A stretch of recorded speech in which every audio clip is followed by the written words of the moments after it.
fasting to me is like, I thought when I was thinking like, oh, I'll launch some sort of health focused thing, maybe fasting. I was thinking like, well, would I call it simple fasting? The other thing I thought of calling it just kind of Mhm. for fun was just normal eating. But then I was like, oh, it's too awkward. People won't get it because like you call it simple fasting. Obviously, it kind of dials in on what we're doing. Like, oh, I like run this group, normal eating. But I was like, because like really, what I want to try to help people do is understand that a fasting practice is a normal thing to do, and it's not like normal in our culture, but I think it should like become like a normally accepted thing to do, just because it is such a healthy Mhm. thing to do. You've had some experience doing it? Yeah. Um, I have actually. I remember talking with you about it in the winter of 2019. We were talking Mm. on the bleachers watching some soccer, as we used to do back in the day. Yes, I remember this.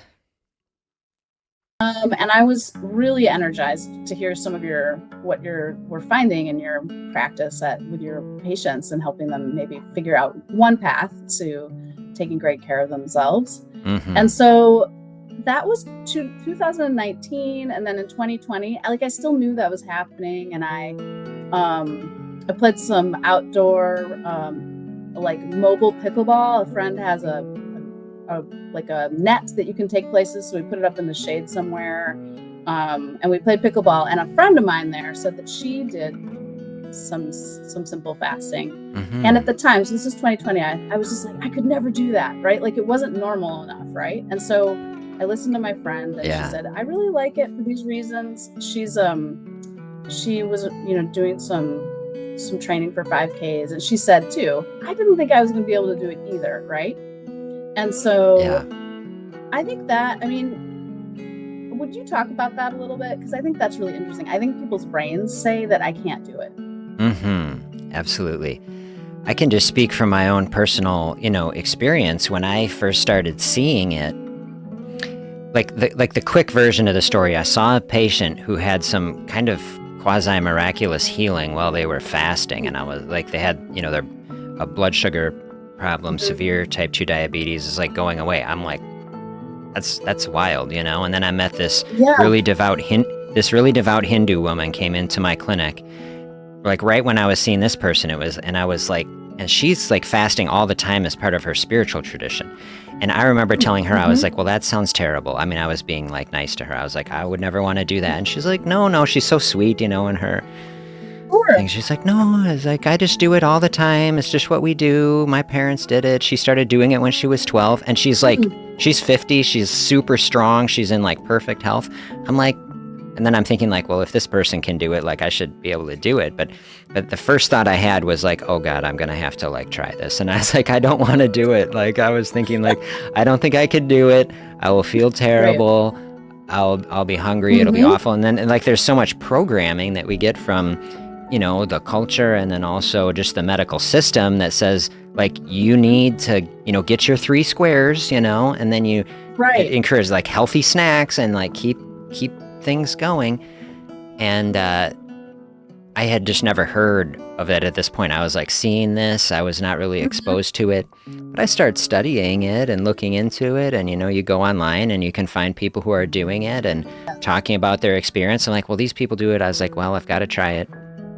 But I can really get the intimidating part. And the thing of it is the first time you do it is the Mhm. hardest. And that's what is the real barrier to people, especially, Mm. when people think of it. And, I've definitely talked to people, they think of a time where they weren't prepared for it, where like something bad happened, they got a flat tire, they Yes. were stuck somewhere, they were totally not planning for it, and they were hungry, and then all the stress like piled on top of it, and all of that Mhm. experience gets wrapped into like being hungry and deprived and, some sort Mhm. of traumatic sort of thing.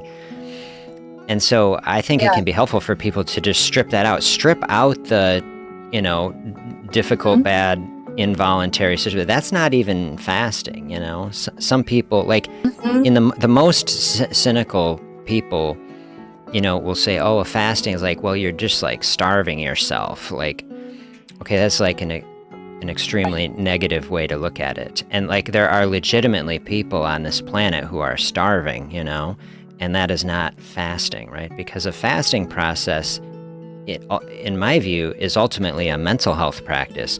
It's about like rest and reset and cleanse and rejuvenate. And it takes space for the body to do that. And so we're so far away from that sort of idea. And I think, thank you. That's really helpful to hear, partially because I think it reminds me of like resting. Our culture's not that into resting. Right. And among other things.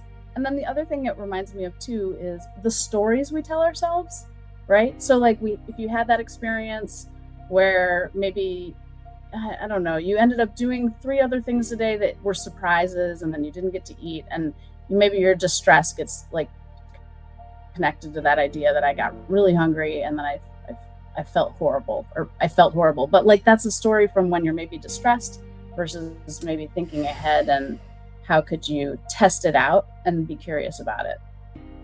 Absolutely. Yeah. The way I have people approach it is like you should always feel good about it. Like you should always feel positive or at least neutral. Like I tell people I think neutral's okay if you're like, "Oh, I don't know, but I don't feel bad, but I'm, you know, you can be in that neutral spot. You don't have to be excited about it, but you could be." Right. But if you're getting in a space where it's like, "I don't feel good," I just tell people stop. Like don't ever force anything. And just find a line. I like to tell people that fasting can be a lot like exercise. It's even a type of exercise, really, when we think of exercising our energy storage system. Is like we're so dependent on food. Like, so we're exercising and training these metabolic pathways in the body of running off food, right?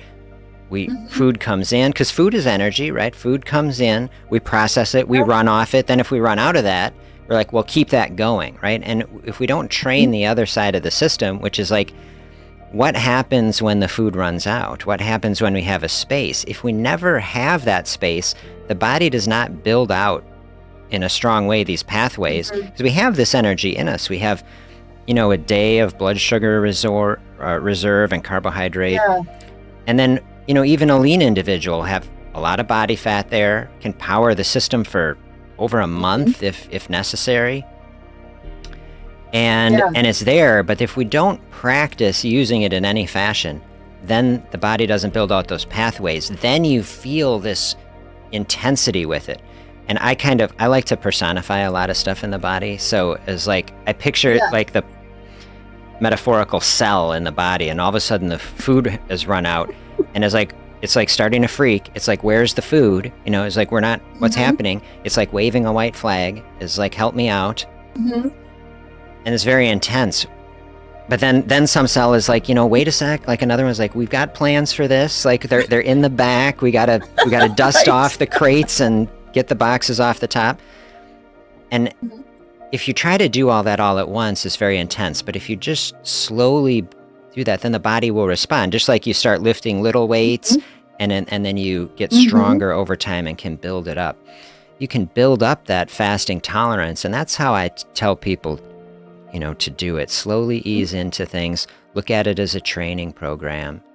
And the thing about it, the more you train like it, the less intense and the more normal it becomes, the easier it generally becomes. Yes. And interestingly, that is how I experienced it, right? The first couple of days was I don't know, I want to use neutral words. You know, it was interesting, right? Like, but I read these articles at Dr. Z's site, and I can see that there's a concept here. Like, you can go in, your cells can go into the storehouse and get the, you know, whatever's back there. Yeah. And I also built because I'm like this, I built a spreadsheet where I could like say, like, I could see what I had done in the last couple days. And then sort of maybe showing to myself that it was survivable, and didn't need to be dramatic about it. Yeah. Yeah. And also I realized that by like listening to my friend and to you, and I thought, well, I'll just give it a try, because if I if I fail today, right? Like if I decide that at some point in my um uh like workout of practicing, doing this like window of not eating, right? I was like, you Yeah. know what? If I decide to have half and half in my coffee at 10:30 a.m., it's gonna be okay. Yeah, absolutely. Absolutely. So riff on that a little bit because that concept has really helped me around the holidays, which we're in some more holidays right now. Yeah, absolutely. One of my favorite quotes that I like to use a lot, don't let the perfect be the enemy of the good, and I'm perfection, we're all human beings. We can't be perfect. I like to put out like what would be like, here are periods of time where you could fast for, but it's like I always tell people, you're not signing on some contract, you're not saying like I will Yeah. do this. Like I think we so often burden ourselves with expectations and things. I just try to tell people, just create some openness and see what your experience is and see what you feel like and experience. But like, yeah, Mhm. does a little cream in a coffee, I have an article on the site about that. Does that wreck the fasting? I was like, well, you're technically not fasting. You just had a tiny itty bitty little low carb breakfast, okay? But that could be like still a healthy thing to do, It can be okay. Right. And really all that matters is, are you getting the results and experiences that you want? And so Mhm. those are Yes. the ways I find just to take the pressure off. I mean, in Mhm. general, especially around like dieting, like it's such a Yes. pressure. It's a pressure Mhm. thing. And people come to it with expectations and timelines and pressure. And I think to me, fasting is more of a lifestyle. If say I'm just going to have, some eating pattern that is eating less frequently, if I'm just going to have 2 meals in a day instead of 3 or one in a day at a time.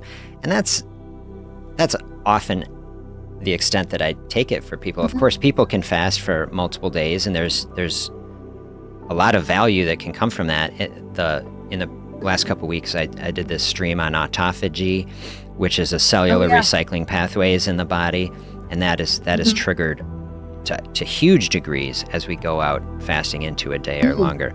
But just so much benefit just from dipping your toe in the water and in these within a day Right. fasting. Uh, that's kind of the most of what I consider like simple Mhm. fasting is just keep it. You don't have to be fasting for days to see tremendous benefit from these things.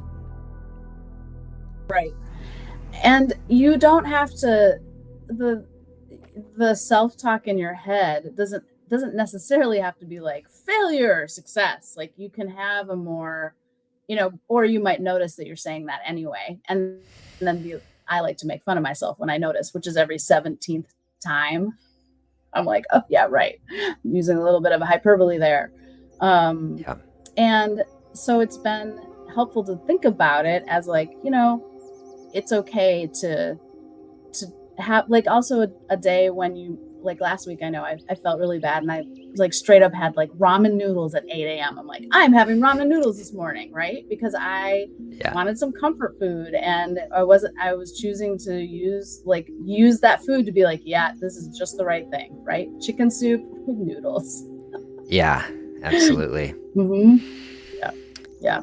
Yeah. We have to have a Another thing I just Oh, sorry. I was just thinking is if you're not into a spreadsheet, you could also like just mark on a calendar like you did it today and the next day and the next day. Like you don't have to have a spreadsheet if you're interested in some kind of like visual tracker of some sort. Or you might not be. You're really like, I hate trackers. What were you gonna say, Phil? Yeah, little marks on a calendar or something. Yeah, I have, there's two sort of perspectives I have on it. And I just tell people there's no right or wrong to it. Like, and maybe you do something for a Mm-hmm. season.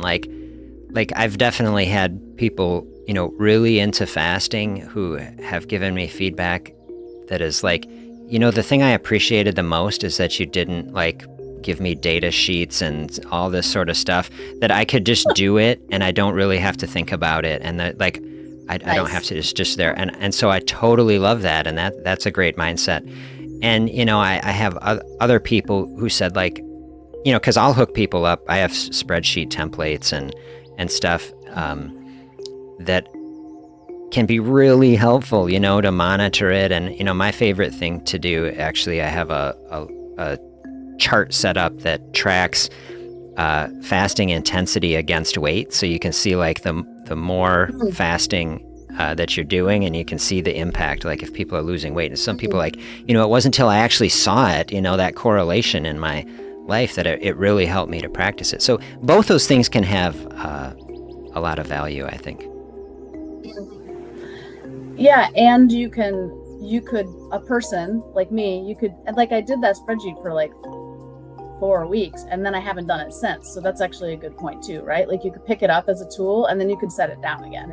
That's to me, the elegance of your offering and your approach is like, it's not forever like rigid thing, Yeah. right? Like there's something about it being supple that helps it, for me anyway. One, that's a study of one human, but Yeah. applying it on a regular basis is that it has some flexibility, and it's not filled with like, don't do this, right? It's more adaptable to real life. Yeah, I really do like that. Like this is a balance on that I really like to find. Like there's tremendous value in routine. Like things that are a routine start to fade into the background. They can become normal. And so I do like to highlight, okay, just getting in a groove with something and building a habit. Habits are like resistance on the way up. Like if we have habits to break, like they work against us. But like if you have good habits, then they support us. And then on the other side, like embracing flexibility and realizing that life is complex and difficult, and we go through different seasons, and so we have to have that flexibility to be able to deviate from a routine and not feel so like rigid and dogmatic. That point is actually the reason I started my website to start with. Is most of the fasting stuff that was out there, whenever that was, 2018, it was so rigid, and I'm like, we have got to find a way to like calm this down in a way that is more accessible to people who aren't, fanatical about it. Agreed, right? It's making it flexible and friendly. And also it took me a couple of years to even decide if I was going to try it or not, which I think is an interesting arc potentially about humans, like thinking of things and then when do they maybe try it? Like I find that pattern in other parts of my life too, right? Like, oh, I should do more dancing. And then it took me like a couple of months to figure out what that meant. Yeah. Yeah. Mm-hmm. This is reminding me of a story. One of the most, to me, beautiful patient encounters I had in my medical practice happened right at the end. It was so cool. Like when I started learning about this fasting, I was learning about it, and I was like, I can't just sit here and not talk to people about it. So I just wrote out like a bunch of my thoughts like on a paper, and I photocopied it, and I handed out this like just photographed like scribbles to people. I was like, here's kind of what's on my mind. If you find any of this interesting, kind of here is what I'm doing.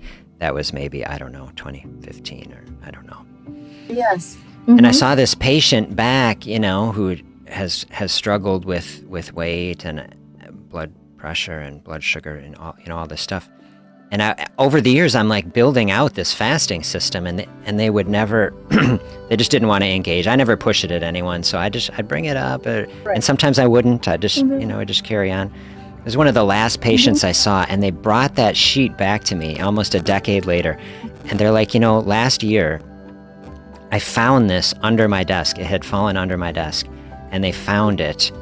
And they read through it, and they started doing it. And they'd lost like 30 pounds that year coming in from the original sheet, like almost a decade later. And I was like, that's just so wild. Like, I just loved that. Yeah. How were they feeling then? So much better. Yeah, it was really, we had a moment. It was good. So it was good. That's great. I mean, that's a really, I think that of course just speaks to how you can mention it to people, and they may choose to explore it when they're ready, and it's very simple actually. If your photocopied sheet still works without any bells or whistles, right? And that's right. maybe part of the elegance of it too, right? Is this is not, nobody's gonna tell you all about the, like, onion soup that they ate for 30 days in a row, and Right. then they're like, "I went wild and had a whole cake," or whatever. Yeah. Yeah, sometimes some Yeah. feedback that I've gotten over the years that, on the website, they say, like, how come you don't have more like food recommendations? Like, how come you don't tell people like Mhm. recipes and these sort of things? And that's intentional. It's not like I don't have things. It's that I want this to be like ultimately adaptable. Like people have so many different types of dietary practices and preferences. Like from across the spectrum, you'll have someone who is vegan and they only want to eat non-animal products and things. And then you'll go across Mhm. this entire spectrum. You have people who are like carnivores, and they'll only eat meat, something. It's like Yeah. that's like the whole, and then you have everything in between. I see Mhm. fasting as like a lens that can filter like any sort of almost Mhm. dietary practice. The thing that I often say to people between a carnivore and a vegan, the thing that 'cause if you go online, there are just like wars between these people, for philosophical reasons and stuff, but as much Mhm. as health reasons. The thing that they have in common is they're both focused on eating unprocessed foods, that come from the earth. Someone who is Mhm. carnivore, they're not eating Doritos and just garbage, and same with a vegan, hopefully. Although beer and Mhm. chips, I always joke, are vegan, so it doesn't That's doesn't pretty have to great. mean that it's Good healthy, point. but someone who's like a philosophically pure vegan who's like really eating healthy, Mhm. you can take all of that. And so I don't want to like just start putting recipes on my stuff and people think, oh, I have to Mhm. eat this way. Like if there are certain things that you really like, you can channel them through this sort of system and find what is really sustainable, for you, hopefully. Absolutely, and I've found that to be true, actually. I have, known, like, based on the holiday article that's on simple fasting, is, oh, okay, well, it's going to be Thanksgiving, which for whatever reason in my family, in a wonderful way, we have lots of different pie, right? And so I look forward to that week where I know that I've been simple fasting a lot, and so I have the flexibility to say, like, I am going to eat pie all weekend, Yeah. very Yeah. selectively, like, yeah, I yeah. really want people to have a healthy, positive, joyful relationship with food. And um, Yes. I put out a video the other day that was like the music of fasting, and that fasting is like the rests in music that give context to the notes and help make them beautiful. If it was just constant notes all the time, like it wouldn't be music, it wouldn't be beautiful. Like, and can Mhm. giving ourselves some space like that actually improve or add to our eating experience? I know a lot of people feel that way. And so that's what I would say about a holidays. Like I have three general approaches to fasting during the holidays. One Mhm. of which is to say, just don't Yeah. do it. Like no one should ever have any pressure to have to do it. And some people say like, look, this is a holiday week. I just don't do it. Mhm. And like in general, like I usually tell people like, one single day, I mean, almost nothing matters in one day. Like if people have some, bad food day, which is not something I would ever say, I just say, look, one day out of 365, like, because people will have an experience like that. They'll overeat and they'll become discouraged and it'll knock them off track and they'll spiral. And I've seen Yes. that so many times. I tell people, look, one day, it's a drop in an ocean Mhm. and just carry on the next day. So I tell people if fasting isn't your thing, like in a holiday or a hollow week, just like Right. don't beat yourself don't beat yourself up about it and get back on a track. It'll be Mhm. totally fine. And just make sure that you're enjoying it. And I especially want to make sure people are not feeling guilty. People end up feeling so guilty about, they actually would have had a good time, but then they're already feeling this tension. I tell people if you're going to Mhm. eat some things, like just enjoy it and just be grateful, for it and then get back on track. So one fasting approach is just don't Mhm. do it. And another one is just keep whatever structure you like during the regular week, just keep that Mhm. going through a holiday. If you're normally Right. fasting in the morning and having a coffee, like you can still do that on, Christmas Day or New Year's or whatever. Mhm. And then and then that can be great. And a lot of people really like that, because then that is helping you keep that fasting routine going. Yes. It helps balance out some eating, and then it does give you that like rest, and it can really kind of highlight those meals, help you enjoy them more. The other way, which I wrote in that holiday article on the website that you reference, is to actually lean into fasting on the days on the other sides of it, you know?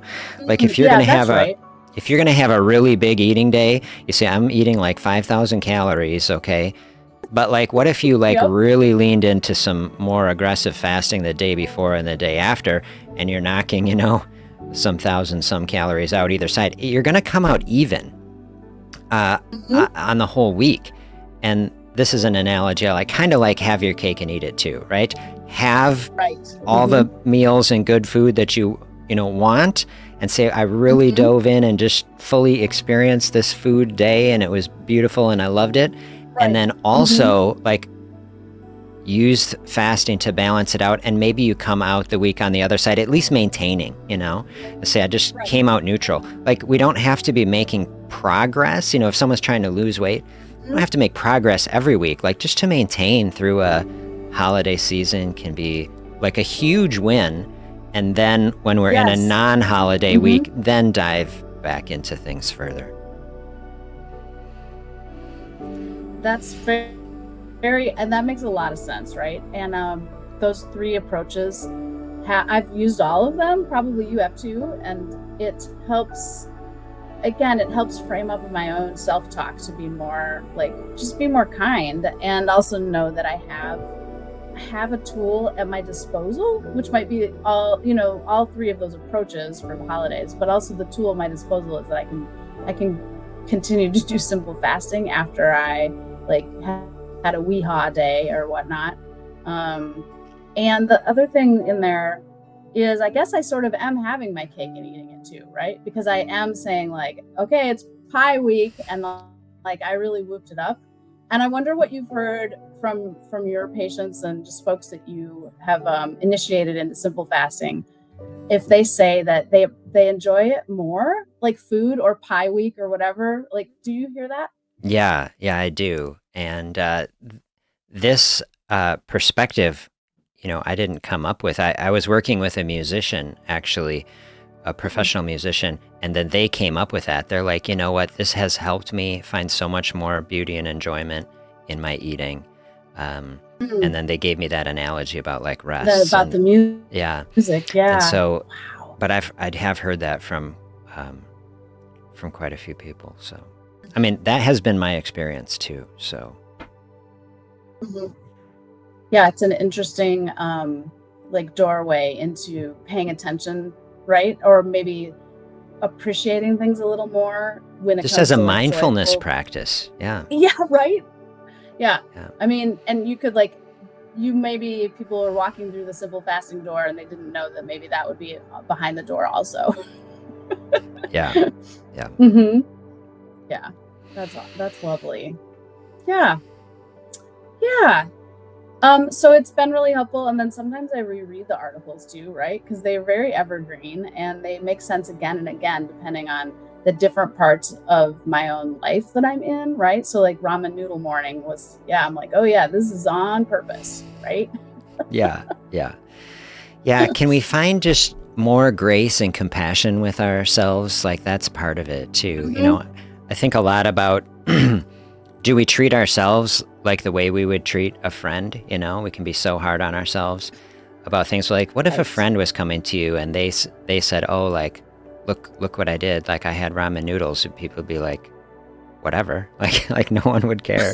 They'd be like, I'm glad for you. Just, this is how it is. Can we treat ourselves in a thoughtful fashion? Because we're often the most brutal with ourselves.